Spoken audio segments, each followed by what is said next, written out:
지금부터는 변영인 대표님의 진가를 발휘할 시간이죠. 변 대표님을 알면 공시가 보이고 공시가 보이면 주가가 보인다.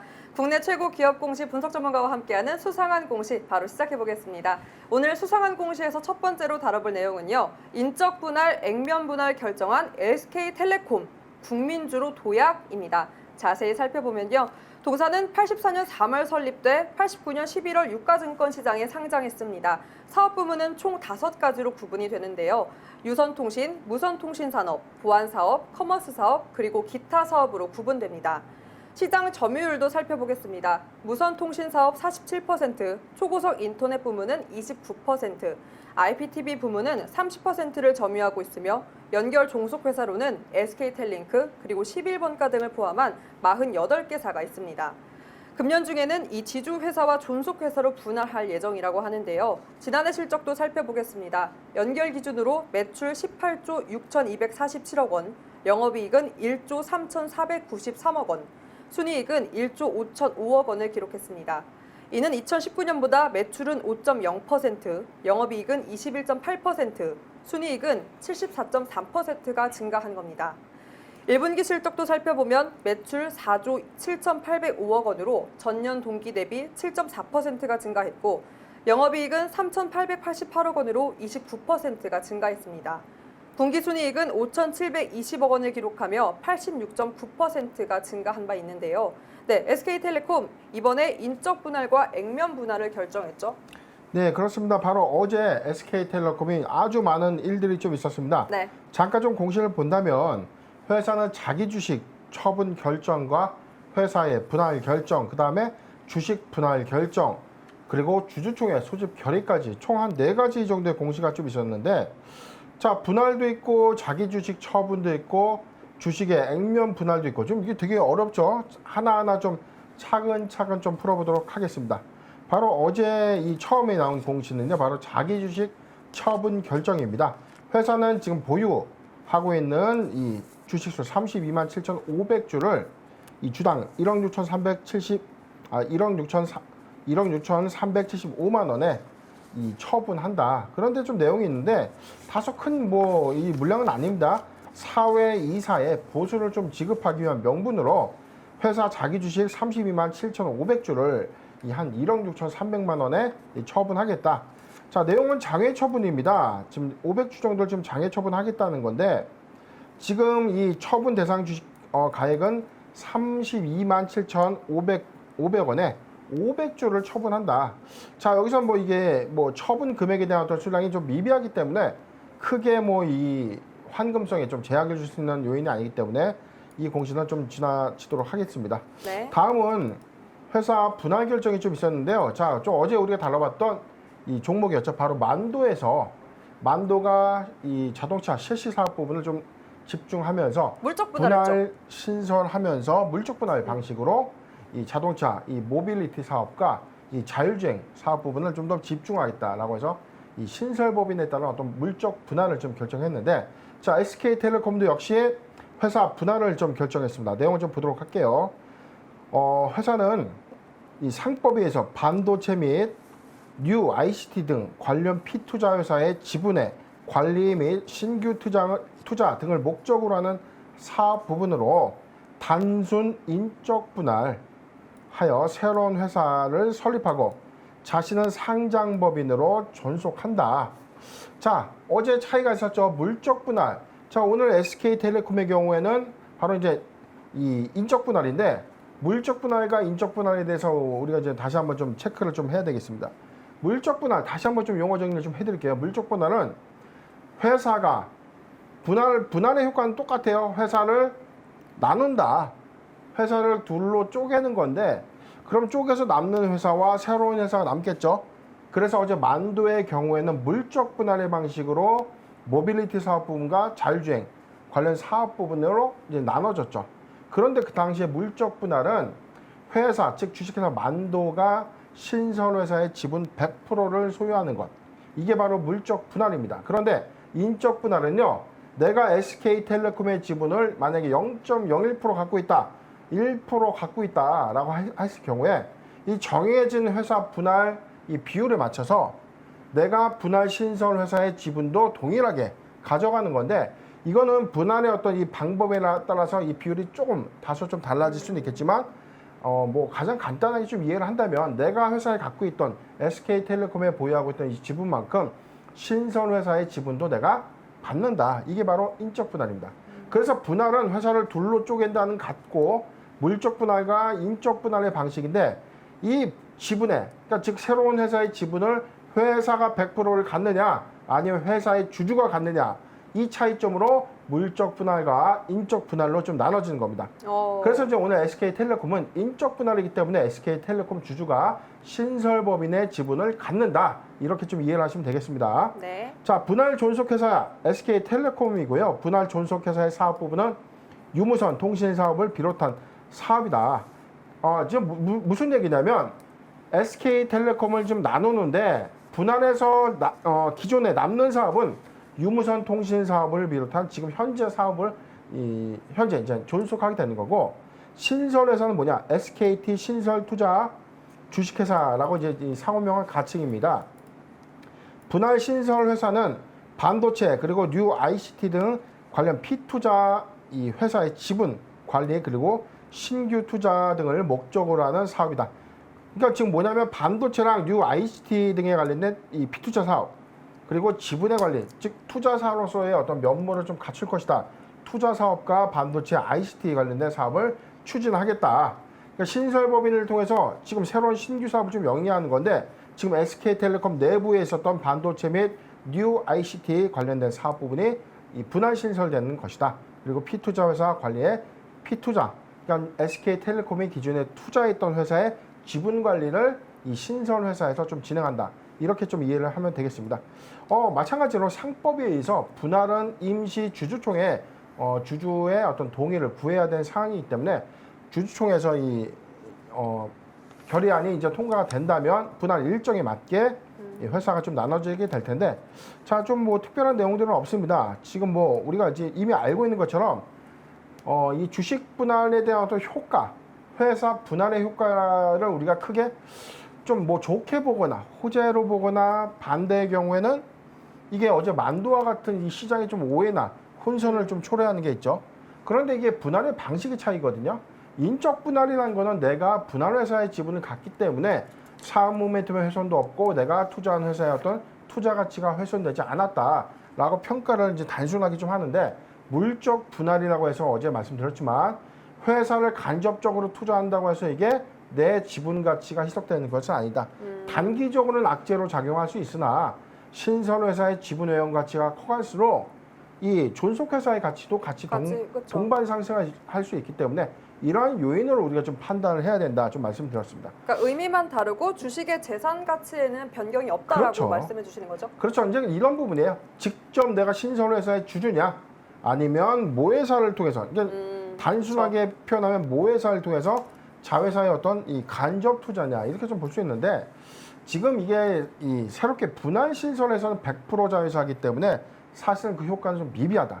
그러니까 우리가 생각하는 이 시장의 어떤 오해 부분은 조금 미비한데 만약에 신설 회사가 향후에 IPO를 통해서 이 새롭게 이제 시장에 상장한다면 그때는 조금 이게 이해관계적 측면 때문에 다소 그런 부분들에 대한 이 단기적 어떤 요소 그 모멘텀의 어떤 훼손으로 또 인식될 수 있는데 그 전체적인 어떤 그룹사 그다음에 그룹 간의 시너지로 봤을 때는 그런 효과는 좀 미비하다는 거죠. 그럼 저희 액면 분할도 계속해서 살펴볼까요? 예, 다음 공시도 같이 봐야 되겠죠. 네. 회사 또 하나의 결정을 했습니다. 회사의 이 분할과 또 주식 분할을 좀 결정했는데 지금 SK텔레콤의 주식은 액면가가 500원입니다. 현재 발행 주식의 총수는요 7,200만 주인데 지금 분할 후 액면가가 100원이 되는 거죠. 그러니까 곱하기 5를 한다면 7,200만 주에 곱하기 5를 해서 3억 6,030만 주의 신주가 이 액면 분할로 인해서 액면 분할로 인해서 주식이 5배 정도 증가되는 그런 효과가 있는 겁니다. 회사의 신주 효력 발생일은 10월 28일, 매매 정지는 10월 26일부터 11월 26일까지다. 그리고 주권의 상장 예정일은 11월 29일인데 지금 SK텔레콤이 회사의 분할과 분할 이후에 주식 분할 결정을 통해서 11월 29일에 분할로 변경 상장을 좀 진행하는 그 일정에 대해서 좀 나와 있는 겁니다. 그렇다면은 SK텔레콤 액면 분할이라면 내가 1000주를 갖고 있다면 분할 후 주식은 5000주가 되는 거고요. 지금 현재 오늘 SK텔레콤의 오늘 일봉 주가 오늘 현재 주가는 33만 5,500원이죠. 마찬가지로 한 5를 나누게 되면 7만 한 6만 8천 원 정도에 채 못 미치는 주가인데 분할 후에도 역시 이 액면 분할에 따른 효과 때문에 주가도 현저하게 좀 떨어질 수 있는 그런 효과가 있는데 이게 주식의 수량으로도 맞춰지기 때문에 자본의 변동도 없고요. 두 번째, 시가총액에 영향은 없다라고 좀 보시면 되겠습니다. 오히려 어떻게 보면 가격 메리트가 있기 때문에 소액 투자자로서는 접근성도 쉬워서 저는 또 어떻게 보면 호재라고 볼 수 있을 것 그렇죠. 같아요. 최근에 삼성전자나 카카오에 우리가 이 그쵸? 주식 분할 효과를 좀 봤었죠.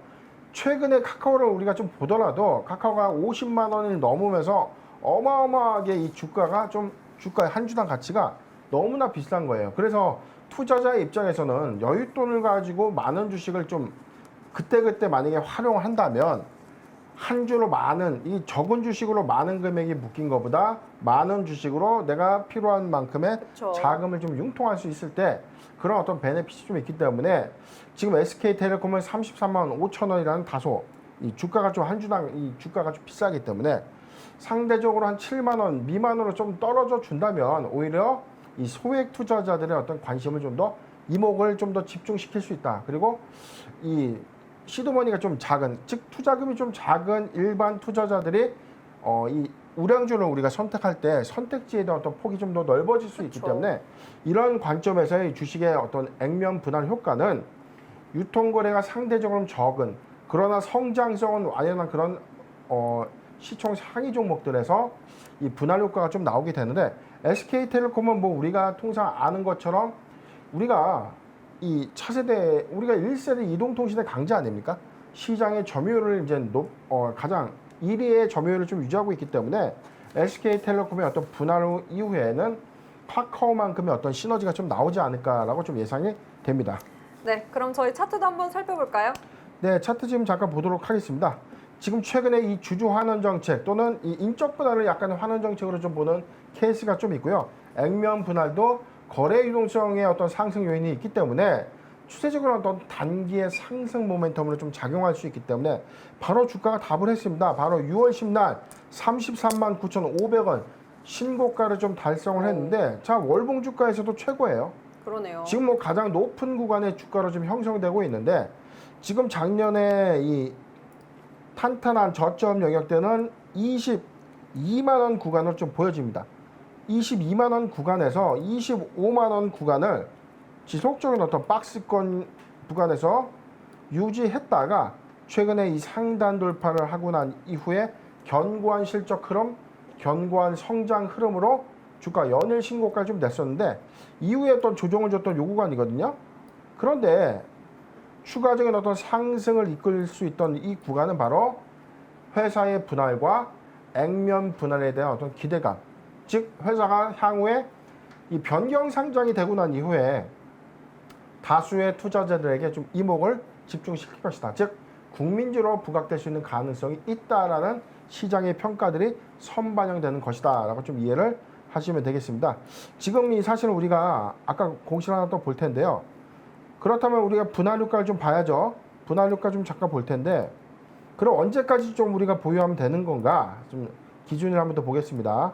네, 보유 지금 시점. 주주총회 예정일 10월 12일 날 총회 결정을 통해서 이것도 역시 이 승인을 좀 요구하는 이제 상황인데 효력 발생일이 이제 10월 28일이에요.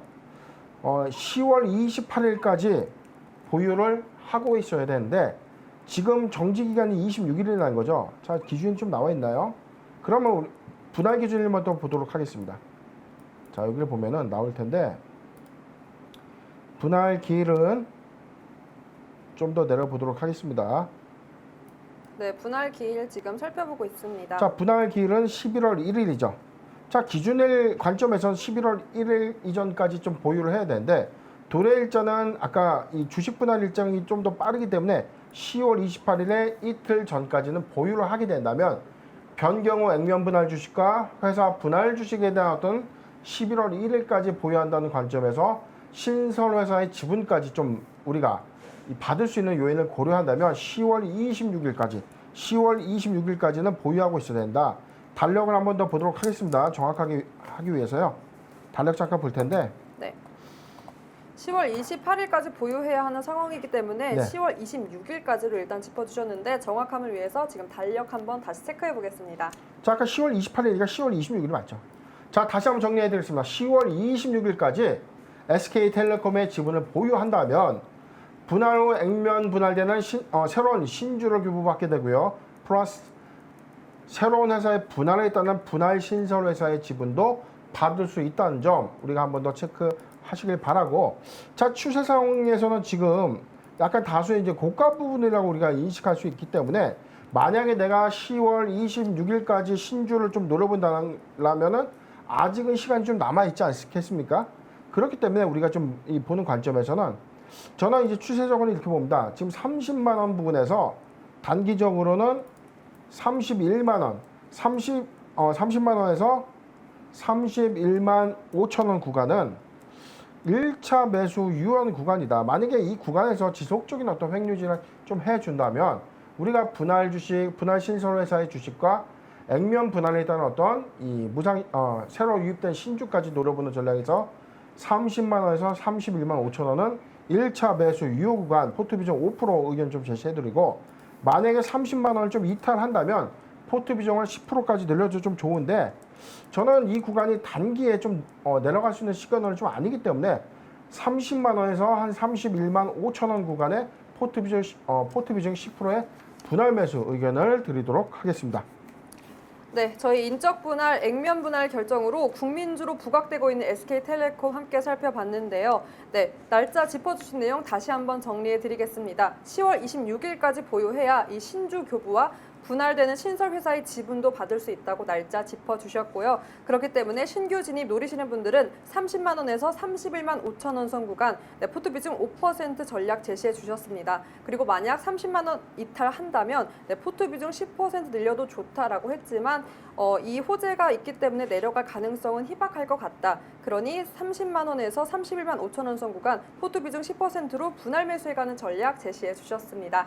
네, 그럼 저희 계속해서 두 번째 내용 살펴보겠습니다. 바로 수상한 내용 이어서 살펴볼 내용은요. 세포치료제 강자 차 바이오텍, 글로벌 CDMO 기업의 한 걸음 더입니다. 동사는 2002년 설립돼 2005년 코스닥 시장에 상장했습니다. 2009년엔 차 바이오텍을 흡수 합병하며 호명을 바이오앤 디오스텍으로 변경했는데요. 2014년에는 광학사업부를 인적 분할하고 현재의 사명으로 변경한 바 있습니다. 주 사업으로는 병원 의료 서비스, 세포치료제 연구 사업 및 재대혈, 그리고 줄기세포 보관 사업 등을 영위하며 미국, 일본, 호주, 싱가폴 및 국내 등의 다수의 종속 기업을 보유하고 있는 회사입니다. 네, 계속해서 살펴보겠습니다. 지난해 실적을 살펴볼 텐데요. 연결 기준 매출 6,670억 원, 영업 손실은 16억 원, 순손실은 375억 원을 기록했고요. 2019년과 비교해 매출은 24.7%가 증가했고 영업 손실과 순손실을 실현하며 적자 전환한 바 있습니다.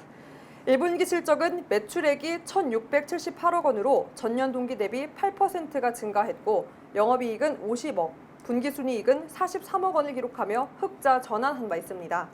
네, 차 바이오텍 작년도에 이 첨단 재생의료법 시행으로 인해서 연구개발이 본격화되었는데요. 최근 특허를 획득한 바 있었죠. 예, 그렇습니다. 지금 차바이오텍 작년 6월경에 첨단 재생 의료법의 이 시행으로 인해서 과거에 이 줄기세포, 그다음에 세포 치료제 개발 사업을 영위했던 회사들이 법적인 어떤 제약 요소 때문에 이 연구 개발의 어떤 한계 또는 연구 개발에 좀 제약 사항이 좀 있었습니다.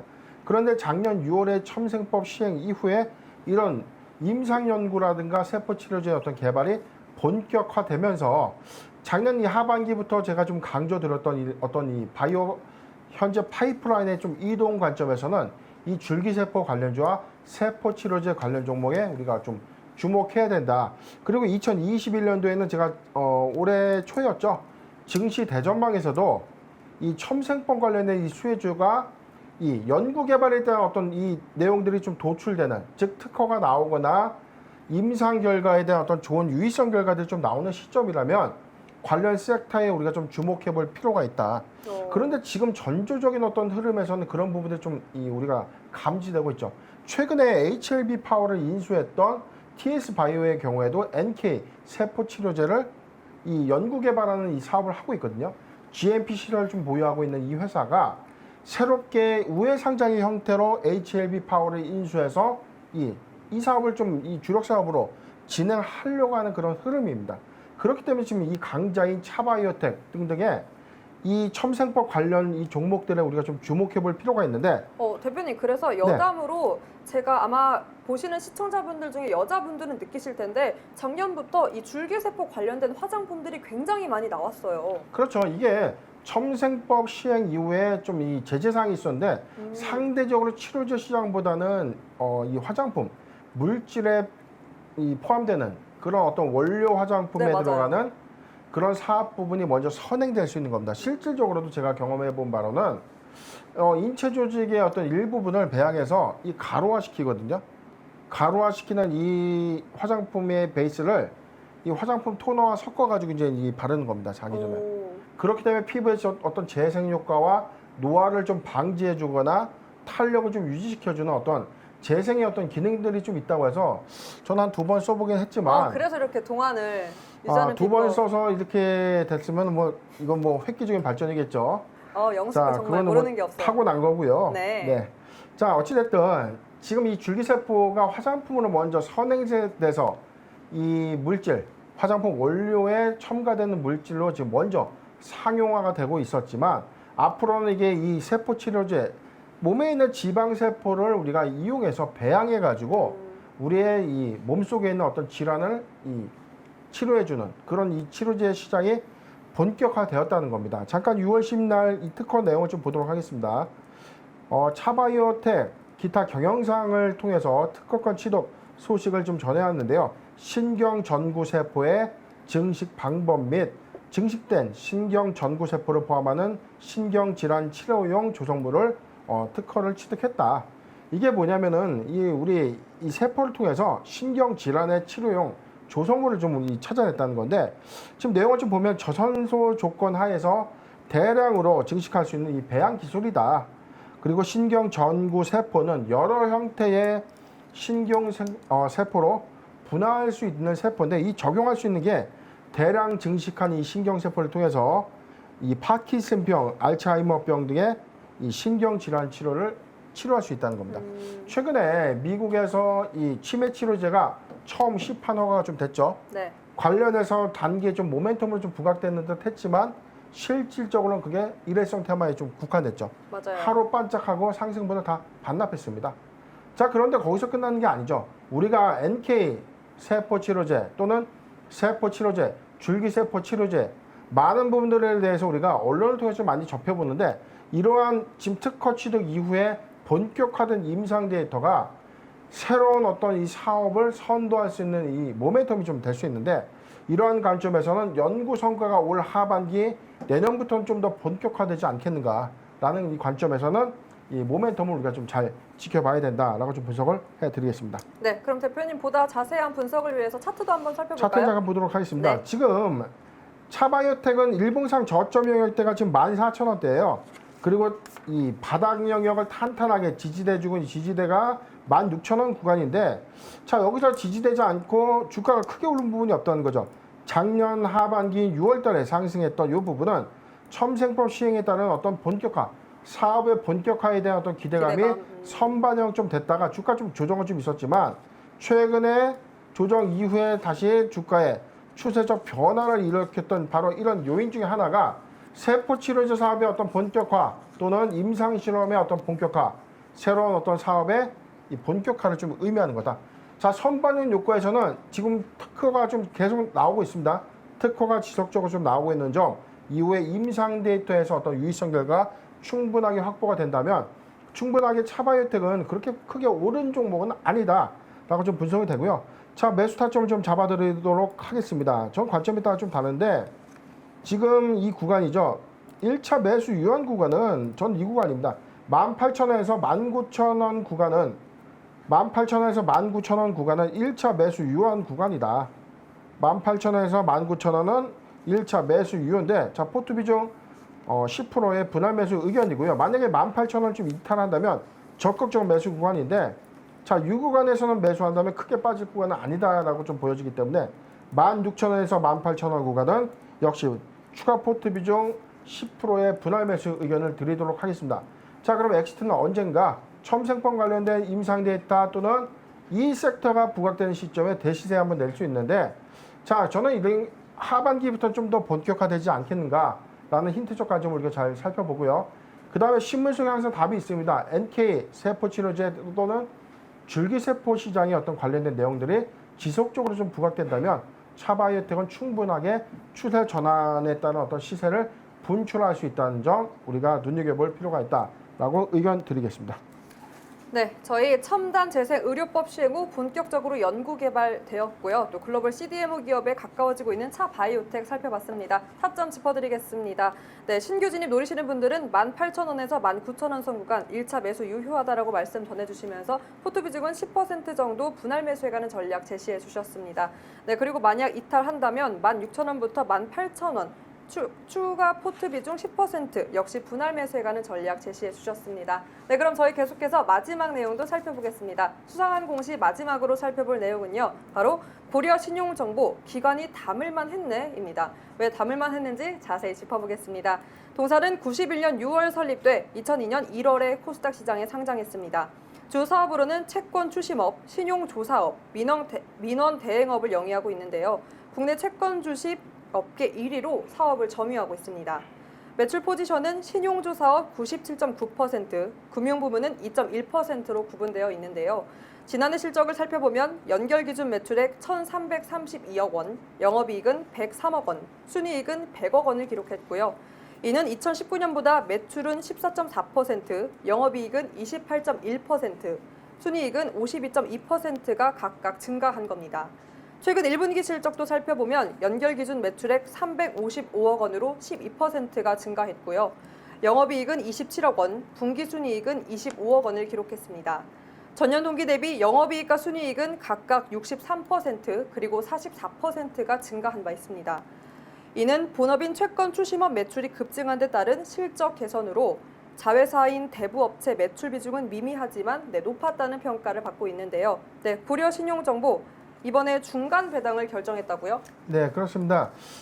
우리가 지난 올라오라 시간에서 배당주에 대해서 우리가 한번 심화학습을 좀 했었죠. 네. 바로 여기서 좀 더 도움이 될 텐데, 자, 고려 신용정보의 중간 배당을 위한 주주 명부 폐쇄 기준의 결정 공식 문항 잠깐 보도록 하겠습니다. 우리가 흔히 말해서 주주 명부 폐쇄가 뭐냐? 명부 폐쇄, 이게 용어가 좀 어렵지 않습니까? 어렵습니다. 자, 이거 뭐 간단하게 보시면 돼요. 주주 명부를 지금 현재 주주가 누구냐라는 걸 좀 가리자는 겁니다. 왜냐면 오늘도 샀다가 내일도 팔았다가 오늘 또 사고 내일 팔고 하다 보면 언제 누가 어떤 주주인지 모르잖아요. 매일매일 주인이 바뀔 수밖에 없는 이 상장시장의 특성상 이 현재 주주가 누군지를 우리가 알 필요가 있기 때문에 주주 명부 어떤 날짜를 특정해서 이날까지 주식을 만약에 보유한다면 나는 그 회사 주주가 되는 겁니다. 그래서 즉 주주 명부 폐쇄라는 거는 정해진 기준일을 정해놓고 이 날짜의 주주가 누군지 확인하겠다라는 회사의 어떤 결정이다라고 좀 보시면 되겠습니다.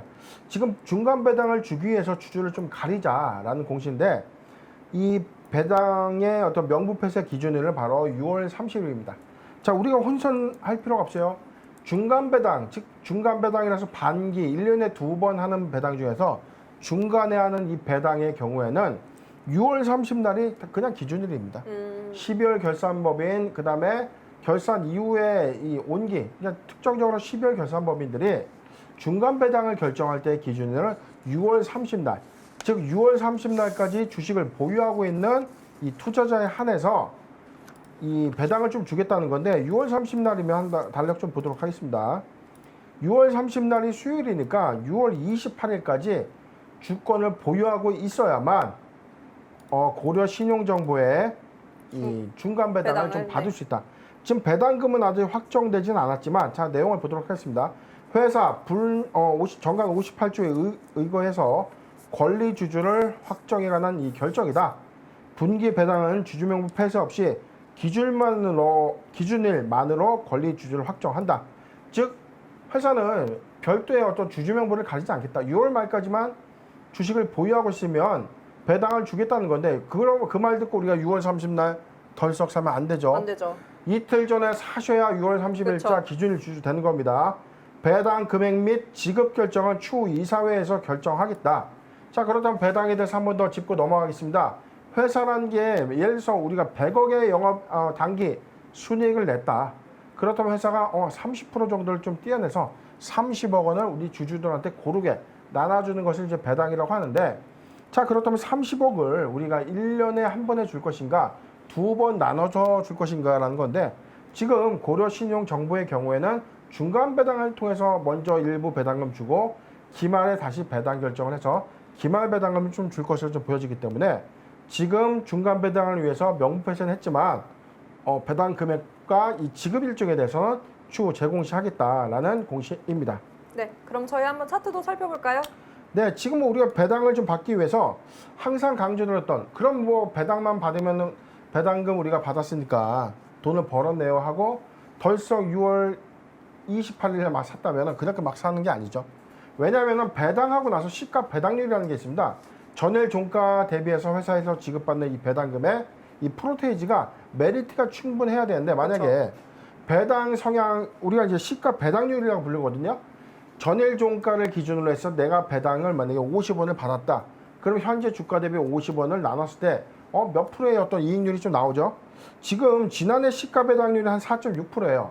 그렇다면은 주가의 이 권리락가가 4%대 이상의 손실이 난다면 배당을 받았다고 하더라도 손실을 좀 볼 수 그렇죠. 있는 상황이기 때문에 무작정 좀 매수하는 것은 올바르지 않다. 자, 그럼 보유자 관점의 의견을 좀 드리도록 하겠습니다. 보유자 관점의 의견은요, 8,500원이 지지한다면 지속적인 어떤 보유 관점이 맞다. 자, 그렇다면 신규 관점에서는 지금 다소 고가에 형성되었기 때문에 배당만 노리고 들어가기에는 다소 일봉상이 좀 주가가 높기 때문에 추후에 이 고려신용정보의 어떤 배당 금액까지 좀 확정이 된다면 추후에 한 번 더 우리가 수상한 공시에서 AS 종목을 한 번 더 다뤄드리도록 하고요. 오늘은 이 보유자 관점에서 좀 의견을 좀 드릴 텐데, 자, 8,500원을 지지한다면, 즉 이탈하지 않는다면 보유 관점의 의견을 드리도록 하겠습니다. 네, 저희 실적 개선세에 이어 고배당까지 기관이 주목했던 고려 신용정보 살펴봤습니다. 네, 주주 명부폐쇄일 6월 30일 짚어주셨고요. 또 보유자 관점에서는 8,500원 지지한다면 계속해서 보유하라고 의견 제시해 주셨습니다. 네, 하지만 고가가 형성되어 있기 때문에 이 배당만 보고 들어오는 거는 위험하다고 하셔서 보유자 관점에서만 타점 짚어주셨습니다. 저희 수상한 공시 여기서 마무리를 하도록 하고요. 현재 시간 3시 34분을 지나고 있습니다. 오늘은 김송희 아나운서 연결해 자세한 장 마감 상황 짚어보도록 하겠습니다.